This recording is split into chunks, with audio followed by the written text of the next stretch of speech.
Oromia ansinin bona. Oromia biya sena. Assalamu alaikum warahmatullahi wabarakatuh.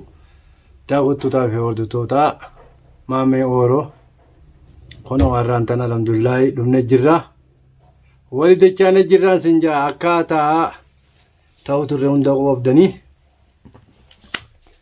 Akkasiiti ammaan tana kono dhumne jirra. Dachaane hidhaarraa isbaane. Akkana isin jenna amma kono manatti deebinee jirra. Alhamdulillah telefoonaa fi YouTube keenya nu deebi'ee jira. Akka silaa ummataatiin har'aan tana sin jirru akkuma rabbiitiin as jira malee hono gaa gocha waa hundi dalagame hundi qobdanii sin jaa hono har'arraa kaasee amma booda gocha kana hundaa'u namni ammaan tana gaa yoo khayrii yaaddeef sharriin sii deebisa agartanii suniifuu waa hundaafuu ati akka dhiyoo taatee hundaa'u harkuu jetteen isaa ani an khayrii yaadnaaniif inni karaa kanaan dhufee maal jeeti isinii amma eega inni sharrii karaa kanaan dhufe bareedaadha akka inni beekutti hojii aanaa arraa haasee qophiidha. Qophiidhaas booda irra booda waan intanaa sun ijeessinii himuu miti agartanii jirtanii egaa nama bitatee nama jaaratee gurubbiin dhufee asitti nutumee gartanii egaa suniifu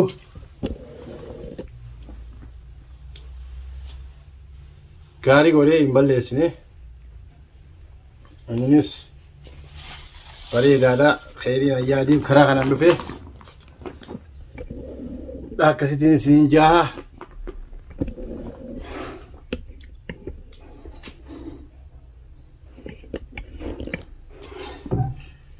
khayriin ani isaa yaadee tanaan dhufe gartanii waa hundaa'u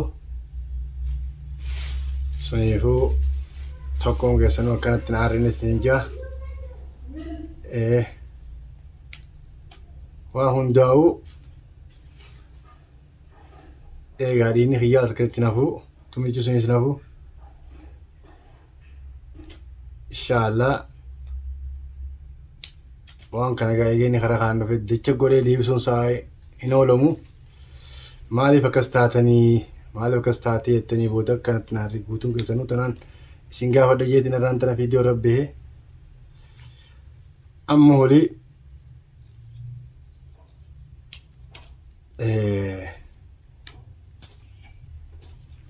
waan sun deebisuuf qophiidha. Ilaaltu michaana kana hunda kanatti mataa kana hunda haadida guuratanii nama bosheessan agartan na fakkaatti. Egaa dhiiga akkas jaasuun namni tokko dhufee kana gaafate sin jiru maaliif akkas taatee namni jee sin jiru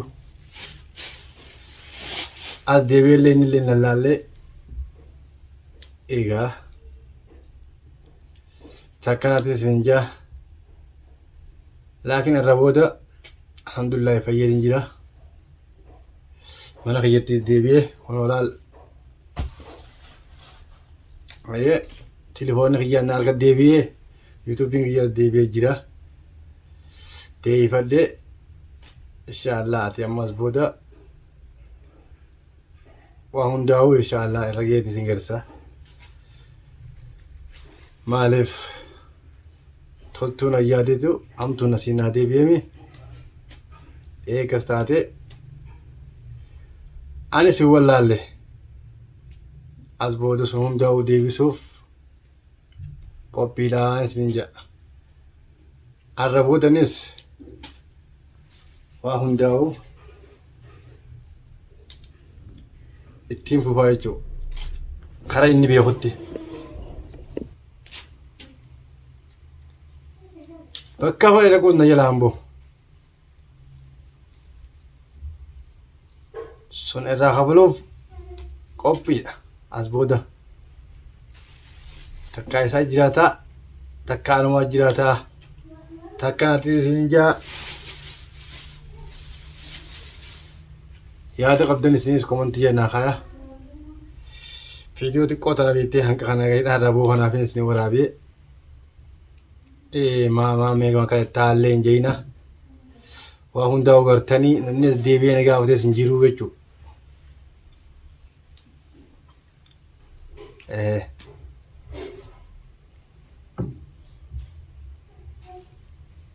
sigalee tokkoon saatu inninis walaa gurubbii isaa hojjetemtes akka isaati walaalee siimtisi as booda tarkaanfii bareedduu fudheetiin si agarsiisa.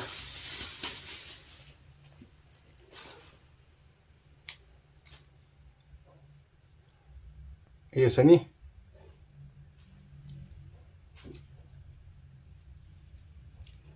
inshallah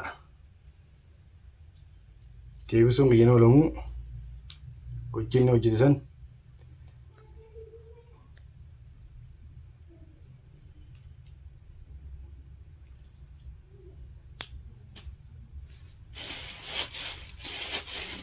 hinafuun isin jaa wayya sun guutuun viidiyoon kana tanaaf hin qabadde isin dhufee inshallah hanga walichaanu nageetti. Oromia ansini mbona Oromia bia sena Oromia